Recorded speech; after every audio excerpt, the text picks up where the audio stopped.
गया और वहाँ एक कोने में छिपकर सब कुछ देखने लगा। फोर्टिस उस अमीर आदमी से उसका सारा टाइम लूटने आया था। फोर्टिस उस अमीर आदमी को चैलेंज करता है कि चलो पंजा लड़ाते हैं और जो हारेगा वह अपना सारा टाइम जीतने वाले को दे देगा। ये टाइम फाइट आर्म रेसलिंग की तरह थी, जिसमें दो लोगों को एक दूसरे की कलाई पकड़नी होती थी। जिस भी इंसान की कलाई नीचे होती थी उसका टाइम घटने लगता था और वो टाइम उस आदमी के हाथ में ट्रांसफर होने लगता था जिसकी कलाई ऊपर होती थी। इस तरह जीतने वाला इंसान सारा टाइम उस दूसरे आदमी से अपनी बॉडी में स्टोर करके उसे मार देता।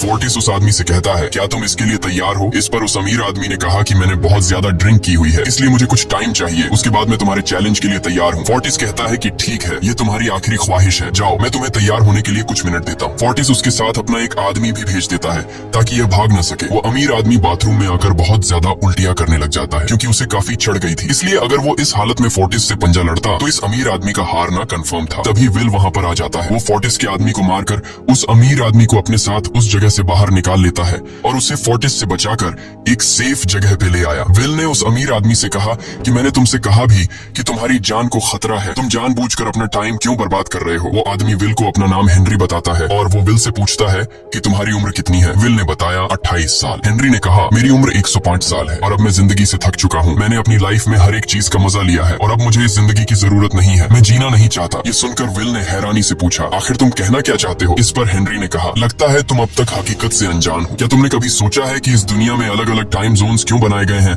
आखिर क्यों तुम्हारे टाइम जोन गेटो में किसी भी वक्त चीजों के दाम और टैक्स बढ़ा दिए जाते हैं? दरअसल महंगाई जानबूझकर बढ़ा दी जाती है ताकि गरीब लोग मरते रहें और उनकी मौत का फायदा ग्रीनविच टाइम जोन के अमीर लोगों को होता रहे। असल में ये सारा सिस्टम उन्हीं का बनाया हुआ है। जरा सोचो, वहाँ ग्रीनविच टाइम जोन में लोगों के पास जीने के लिए हजारों साल है, लेकिन यहाँ गेटो में तुम लोग हर रोज जीने के लिए मेहनत मजदूरी करते हो। ऐसा इसलिए है क्योंकि उन्होंने तुम्हें यह करने के लिए मजबूर किया है। वो लोग तुम लोगों को ज्यादा टाइम देना ही नहीं चाहते ताकि तुम लोग मजबूरी में उनके लिए काम करते रहो। वो लोग महंगाई बढ़ाकर तुम्हें ज्यादा से ज्यादा टाइम खर्च करने पर मजबूर करते हैं ताकि तुम्हारे टाइम से वो हमेशा की जिंदगी जी सके। उन्होंने अपनी जिंदगी का हर एक दिन गरीबों की मौत से इकट्ठा किया है और मैं ऐसी जिंदगी बिल्कुल भी नहीं जीना चाहता जो किसी गरीब मजबूर इंसान की मौत से मिली हो। ये सब सुनकर विल समझ गया कि हेनरी बहुत ही नेक दिल इंसान है। हेनरी ने विल से आगे पूछा, अगर तुम्हारे पास मेरे जितना टाइम होता तो तुम क्या करते? विल ने मुस्कुराकर कहा कि सबसे पहले मैं बार बार टाइम को देखना छोड़ देता, क्योंकि उस वक्त भी विल के पास सिर्फ 18 घंटे होते हैं। वो सोने से पहले, सोने के बाद, खाना खाते टाइम हर वक्त अपनी घड़ी देखता रहता है क्योंकि मुझे डर लगता है कि कहीं मेरा टाइम खत्म न हो जाए और मैं मर न जाऊं। विल कहता है कि मेरी मॉम घर संभालने के लिए बहुत ज्यादा मेहनत करती है। अगर मेरे पास तुम्हारी तरह